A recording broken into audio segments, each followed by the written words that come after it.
Assalamualaikum warahmatullahi wabarakatuh. Saya Bagus Habibi, NPM 23351047. Di sini saya akan membuat tugas pertama dari pemrograman mobile, di mana di sini perintah tugasnya yaitu membaca modul, di mana di sini saya akan membacakan modul pada bab 1 dengan judul The Philosophy of Bridge atau arsitektur React Native. Di mana di sini capaian pembelajarannya pertama memahami perbedaan fundamental antara pengembangan natif, hybrid dan cross platform. Lalu menjelaskan arsitektur The Bridge dan evolusi menuju JSI, JavaScript Interface. Lalu menganalisis peran ekosistem Expo dalam pengembangan aplikasi modern.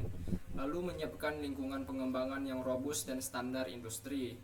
Lalu yang terakhir memahami siklus hidup aplikasi React Native dari inisialisasi hingga rendering. Mana di sini pertama native versus hybrid versus cross platform. The Battle Royale. Dalam dunia pengembangan aplikasi mobile, kita sering dihadapkan pada dilema klasik yang mirip dengan memilih konsol gaming. Apakah kita harus setia pada satu platform eksklusif atau mencari solusi yang bisa dimainkan di mana saja? Pengembangan natif adalah pendekatan puris di mana kita menulis kode khusus untuk setiap sistem operasi, yaitu Swift atau Objective-C untuk iOS dan Kotlin atau Java untuk Android. Pendekatan ini memberikan performa yang sangat maksimal karena kode berinteraksi langsung dengan hardware tanpa perantara, ibarat bermain game PC dengan spesifikasi sultan yang dioptimalkan penuh. Namun kelemahannya sangat jelas dan menyakitkan bagi dompet serta waktu, yaitu kita harus membangun dua aplikasi terpisah dengan dua tim developer yang berbeda. Bayangkan jika sebuah startup harus menggaji dua divisi engineering hanya untuk meluncurkan satu produk yang sama. Tentu ini adalah mimpi buruk bagi efisiensi anggaran. Selain itu, sinkronisasi fitur antara versi Android dan iOS seringkali menjadi masalah logistik yang rumit karena perbedaan kecepatan pengembangan di kedua tim tersebut. Di sisi lain spektrum, kita mengenal pendekatan hybrid yang pada dasarnya adalah penipuan visual yang cukup cerdik namun seringkali mengecewakan dari segi performa. Aplikasi hybrid sebenarnya hanyalah sebuah website yang dibungkus dalam cangkang aplikasi WebView. Mirip seperti membuka situs web di browser tetapi tanpa address bar di bagian atasnya. Teknologi seperti Lonik atau PhoneGap atau Cordova mempopulerkan metode ini karena kemudahannya. Jika kamu bisa membuat website dengan HTML, CSS, dan JS, maka kamu bisa membuat aplikasi mobile. Sayangnya karena ini hanyalah browser yang menyamar, akses ke fitur native seperti kamera atau sensor seringkali terasa lambat dan penuh bug. Pengguna akan segera menyadari bahwa aplikasi tersebut tidak terasa nyata karena animasi yang patah-patah dan respon sentuhan yang kurang presisi dibandingkan aplikasi asli. Rasanya seperti memainkan game AAA tapi lewat layanan streaming dengan koneksi internet yang putus nyambung, sangat tidak memuaskan. Kemudian hadirlah cross platform native, kategori di mana React Native dan kompetitornya seperti Flutter bertahta sebagai solusi jalan tengah yang paling masuk akal saat ini. Berbeda dengan hybrid yang hanya menampilkan halaman web, React Native benar-benar merender komponen UI asli milik sistem operasi, sehingga tombol yang kamu lihat di layar adalah tombol native Android atau iOS yang sesungguhnya. Filosofinya adalah learn once, write anywhere, yang berarti kita bisa menggunakan satu basis code JavaScript untuk mengendalikan dua platform sekaligus tanpa kehilangan feel aplikasi aslinya. React Native tidak sekedar membungkus website, melainkan bertindak sebagai dalang yang memerintahkan sistem operasi untuk menggambar antarmuka sesuai keinginan kita. Ini memberikan keseimbangan terbaik antara efisiensi pengembangan satu tim satu bahasa dan kualitas pengalaman pengguna yang hampir setara dengan aplikasi native murni. Mengapa React Native lebih unggul dibandingkan Flutter dalam konteks tertentu? Atau mengapa ia masih bertahan meski teknologi baru bermunculan? Jawabannya terletak pada ekosistem JavaScript yang sudah menjadi bahasa pemrograman paling populer di dunia, yang artinya kolom talenta developernya sangat luas dan melimpah. Jika kamu sudah menguasai React untuk web, transisi ke React Native terasa sangat natural karena pola pikir komponen dan manajemen datanya hampir identik. Selain itu, raksasa teknologi seperti Meta, Facebook, Microsoft, dan Shopify berinvestasi besar-besaran untuk menjaga teknologi ini tetap relevan dan performan. Komunitas yang besar juga berarti jika kamu menemui error yang aneh, kemungkinan besar sudah ada orang lain yang menyelesaikannya dan memposting solusinya di Stack Overflow atau GitHub. Ini adalah faktor survival yang penting bagi teknologi open source agar tidak mati di telan zaman. Namun, kita harus jujur bahwa pendekatan cross-platform ini bukanlah sihir yang sempurna tanpa celah sama sekali, melainkan sebuah seni kompromi teknik. Ada kalanya kita tetap perlu menulis sedikit kode natif untuk fitur yang sangat spesifik atau membutuhkan performa ekstrim seperti pemrosesan audio real time atau grafis 3D tingkat tinggi. React Native memungkinkan kita untuk mencampur kode JavaScript dengan model native. Sebuah konsep yang memberikan fleksibilitas luar biasa jika kita mentok dengan keterbatasan JavaScript. Jadi meskipun kita mengandalkan JavaScript untuk 95% logika bisnis dan UI, kita masih memiliki pintu darurat untuk mengakses kekuatan penuh perangkat jika diperlukan. Pemahaman tentang trade-off inilah yang membedakan seorang senior engineer yang bijak dengan junior yang hanya fanatik pada satu alat. Kesimpulannya, memilih arsitektur bukanlah tentang mencari mana yang terbaik secara absolut, melainkan mana yang paling tepat untuk konteks proyek dan sumber daya yang kita miliki. Untuk mahasiswa atau founder startup yang ingin memvalidasi ide secepat mungkin ke pasar Android dan iOS sekaligus, React Native adalah senjata pamungkas yang paling efisien. Kita bisa bergerak cepat, melakukan iterasi desain dengan instan, dan tetap memberikan produk yang terasa premium di tangan pengguna. Di bab-bab selanjutnya, kita akan membongkar bagaimana React Native bisa melakukan sihir ini di balik layar. Persiapkan diri karena kita akan masuk ke dalam mesin penggerak utamanya. Kedua, under the hood, bridge, threads, dan GSI. Untuk memahami bagaimana React Native bekerja, kita perlu membayangkan sebuah komunikasi yang terjadi antara dua dunia yang terpisah total. Dunia JavaScript, tempat kita menulis logika, dan dunia native, tempat HP bekerja. Secara default, kedua dunia ini tidak saling mengerti bahasa satu sama lain. JavaScript tidak paham apa itu UI view di iOS, dan Android tidak peduli apa itu raw function di JS. Dalam arsitektur lama React Native sebelum era baru, solusi untuk masalah ini adalah sebuah mekanisme yang disebut the bridge. Bayangkan bridge ini sebagai seorang penerjemah yang sibuk berlari bolak-balik mengantarkan pesan antara dua orang yang tidak bisa saling bicara. Setiap kali kita ingin mengubah warna latar belakang di aplikasi, JavaScript harus menulis pesan, membungkusnya dan mengirimkannya lewat jembatan ini ke sisi native. Proses pengiriman pesan ini menggunakan format yang disebut JSON serialization, yang secara teknis mirip dengan mengubah objek kompleks menjadi teks panjang agar bisa dikirimkan. Ketika pesan JSON sampai di sisi native, pesan tersebut harus dibongkar, dibaca, dan kemudian perintahnya dieksekusi oleh sistem operasi untuk memperbarui layar. Proses bungkus-membungkus dan bongkar-membongkar ini memakan waktu dan sumber daya komputasi yang tidak sedikit jika dilakukan jutaan kali per detik. Inilah yang sering menjadi penyebab utama aplikasi React Native zaman dulu terasa lag atau patah-patah saat melakukan animasi kompleks atau scroll cepat. Jembatannya macet karena terlalu banyak truk data yang mencoba lewat di waktu yang bersamaan, menciptakan kemacetan lalu lintas digital. Selain masalah serialisasi, React Native beroperasi menggunakan sistem multithreading yang memisahkan tanggung jawab kerja ke jalur yang berbeda-beda agar UI utama tidak macet. Ada 3 thread utama yang harus kamu kenal: main thread yang dimiliki oleh sistem operasi untuk menangani tampilan, JavaScript thread tempat kode kita berjalan, dan shadow thread yang menghitung tata letak. Masalah sering muncul karena JavaScript thread dan main thread bekerja secara asinkron. Artinya mereka tidak selalu sinkron dalam waktu nyata. Contoh klasiknya adalah saat kamu menggeser daftar yang panjang dengan cepat, kadang layar terlihat putih kosong sesaat karena pesan dari JS thread belum sampai ke main thread lewat jembatan yang macet tadi. Ketidaksinkronan ini adalah harga mahal yang harus dibayar demi fleksibilitas dan JavaScript. Namun kabar baiknya adalah dunia React Native telah berevolusi dengan diperkenalkannya arsitektur baru yang bernama JSI, JavaScript Interface.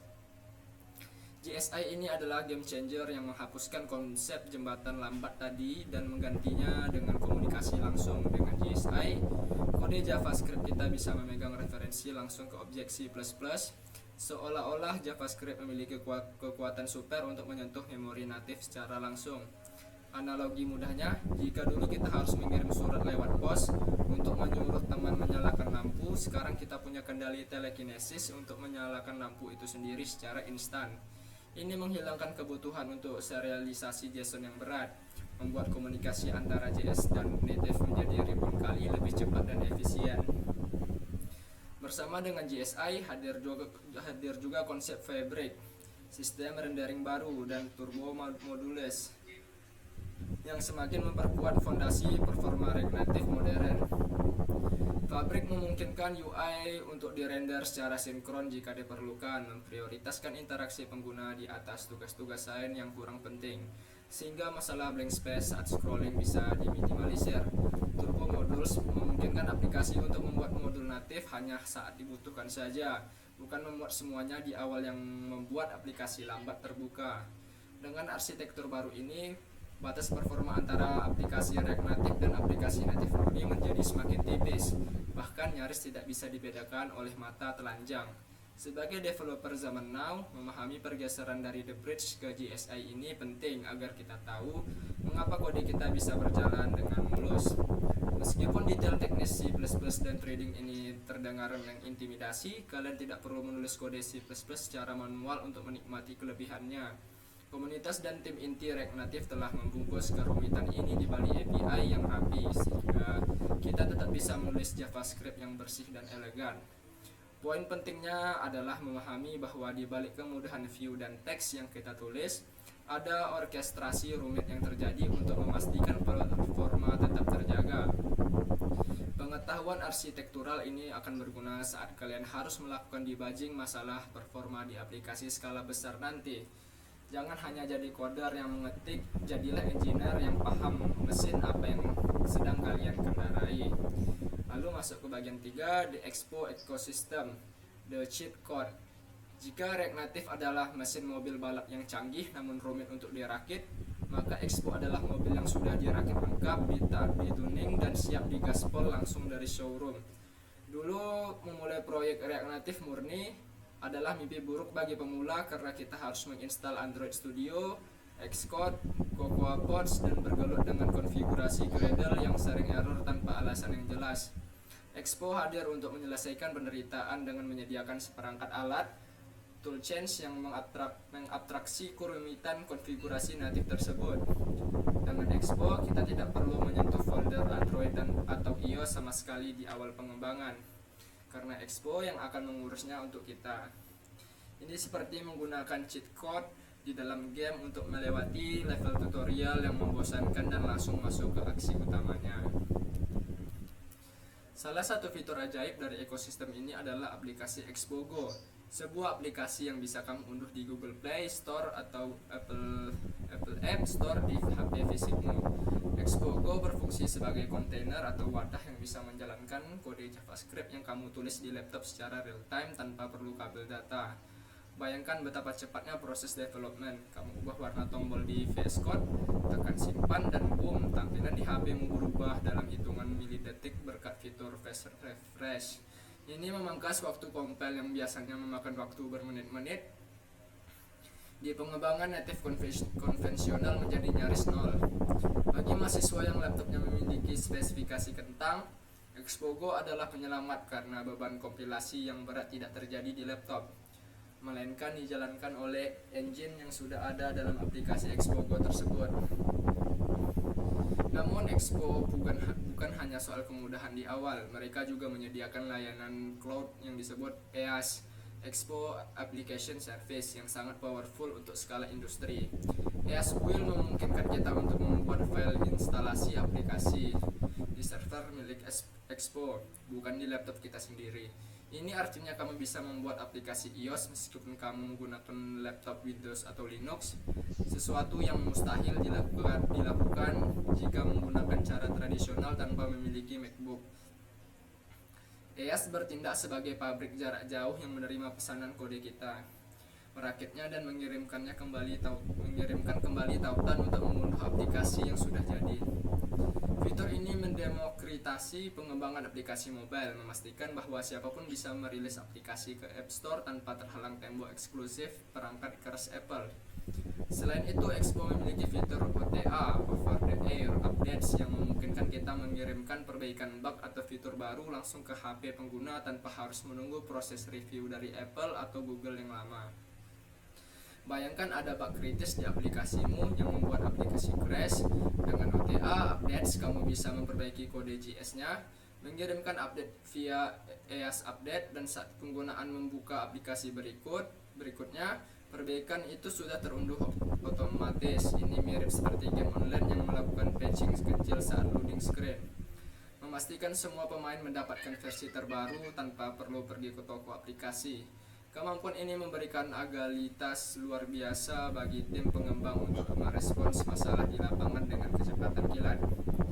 Tentu saja ada mitos lama yang mengatakan Expo itu terbatas atau Expo tidak bisa mengakses fitur natif tertentu. Tetapi itu adalah cerita masa lalu yang sudah tidak relevan. Dengan fitur plugins dan prebuild, Expo sekarang bisa menggunakan hampir semua library native yang ada di ekosistem React Native.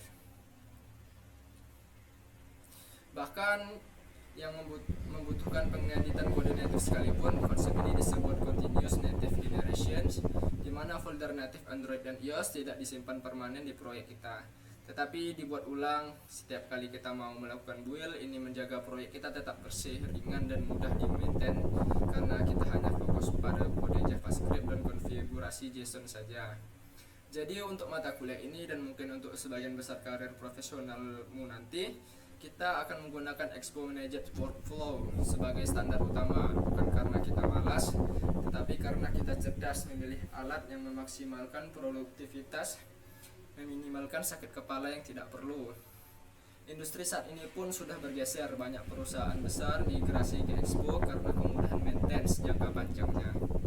Menggunakan Expo berarti kita berdiri di atas bahu raksasa, memanfaatkan infrastruktur kelas dunia untuk membangun aplikasi kita sendiri. Mari kita manfaatkan kaki tangan canggih ini untuk membangun sesuatu yang hebat.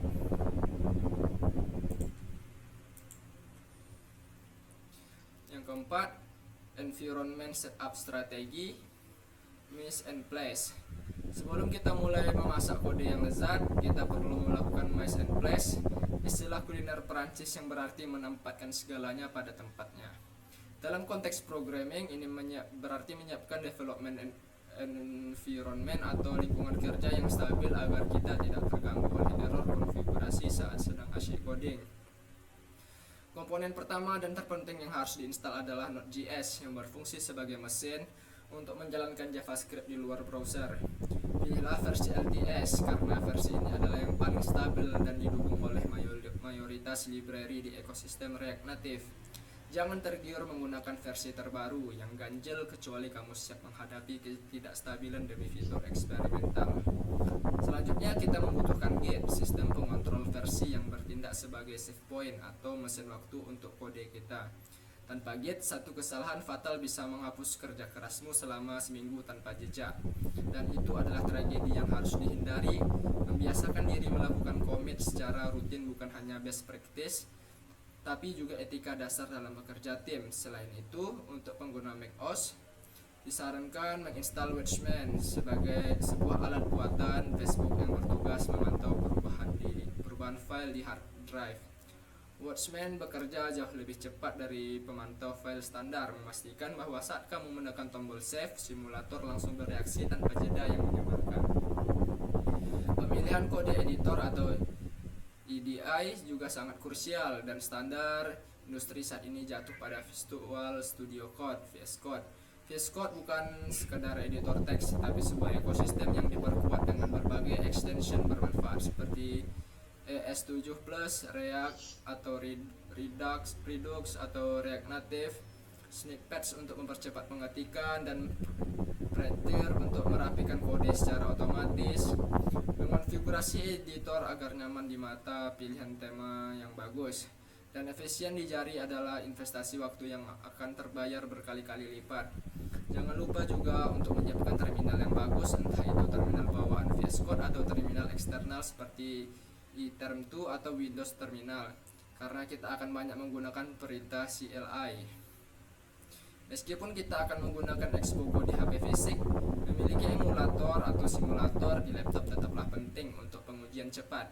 Simulator memungkinkan kita melihat bagaimana aplikasi berjalan di berbagai ukuran layar dan versi OS yang bekerja tanpa perlu membeli 10 HP berbeda. Namun perlu diingat bahwa menjalankan emulator membutuhkan RAM yang besar. Jadi jika laptop mulai terasa seperti mau terbang, kembalilah menggunakan HP fisik.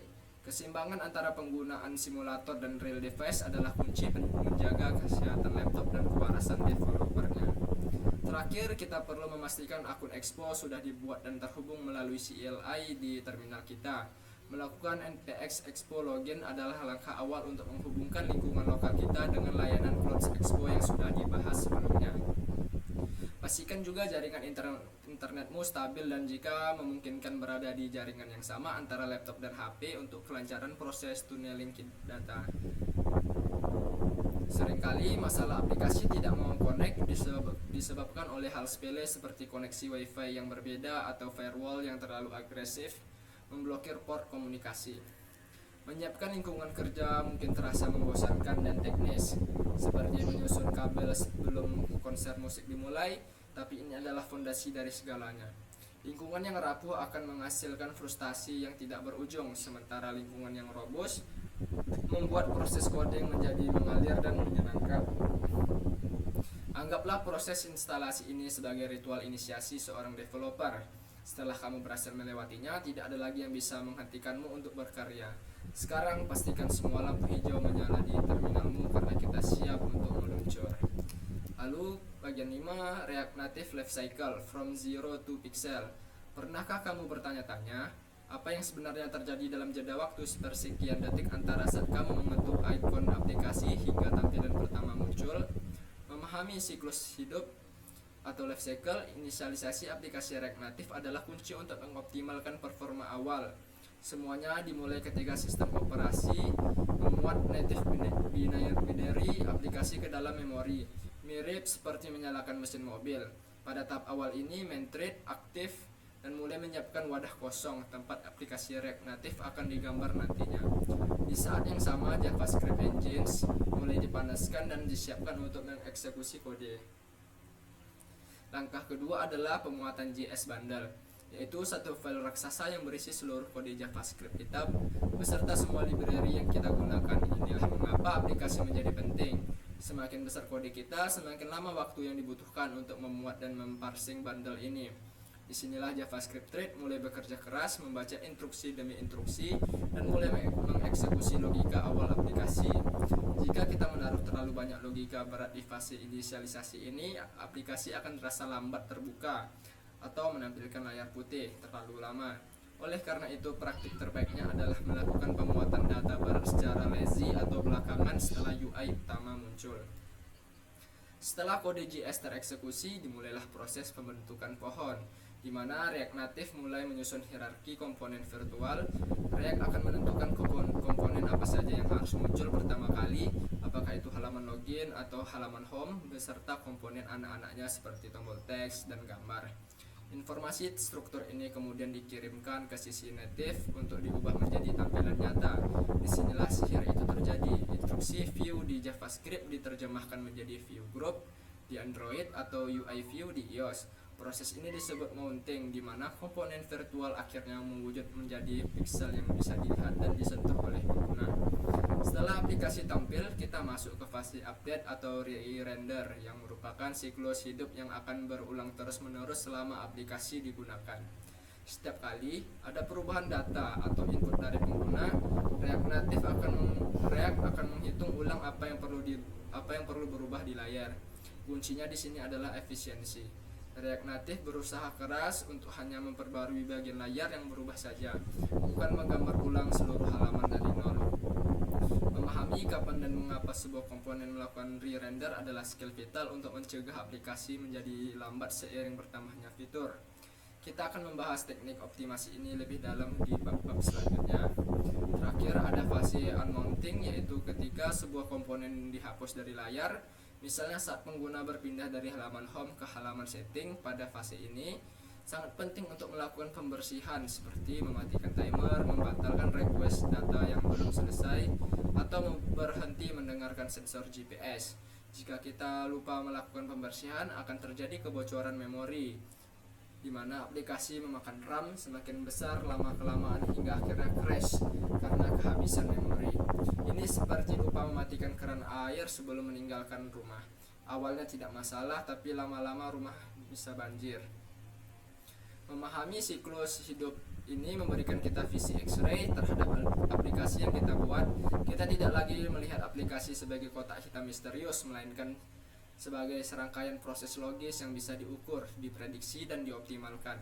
Dengan pengetahuan ini, kita bisa menempatkan logika kode di tempat yang tepat, kapan harus memuat data, kapan harus memulai animasi, dan kapan harus membersihkan sampah memori. Inilah fondasi arsitektural terakhir sebelum kita mulai menulis baris kode pertama kita di bab selanjutnya. Selamat datang di dunia di mana kode memanggil Biksa. Lalu yang keenam, integrasi keislaman dan spiritual bridge. Dalam mempelajari arsitektur React Native, kita menemukan bahwa inti kekuatannya terletak pada menghubungkan dua dunia yang berbeda agar dapat bekerja sama menciptakan sesuatu yang bermanfaat. Konsep teknologi ini sebenarnya memiliki resonansi yang kuat dengan nilai-nilai Islam. Pertama, filosofi The Bridge dan ta'aruf saling mengenal. React Native bekerja karena adanya jembatan yang memungkinkan JavaScript berkomunikasi dengan native. Tanpa jembatan ini, keduanya asing dan tidak bisa berinteraksi. Dalam Islam, Allah menciptakan manusia berbeda-beda bukan untuk saling asing atau berkonflik, melainkan untuk saling mengenal dan berkolaborasi. Dalam Quran Surat Al-Hujurat ayat 13 yang berbunyi, "Hai manusia, sesungguhnya kami menciptakan kamu dari seorang laki-laki dan seorang perempuan dan menjadikan kamu berbangsa-bangsa dan bersuku-suku supaya kamu saling mengenal." Sama seperti React Native yang mendamaikan suku JavaScript dan suku Java atau Swift untuk membangun aplikasi hebat, seorang Muslim developer harus menjadi jembatan yang menghubungkan berbagai potensi umat untuk kebaikan, bukan menjadi pemecah belah atau bug dalam masyarakat.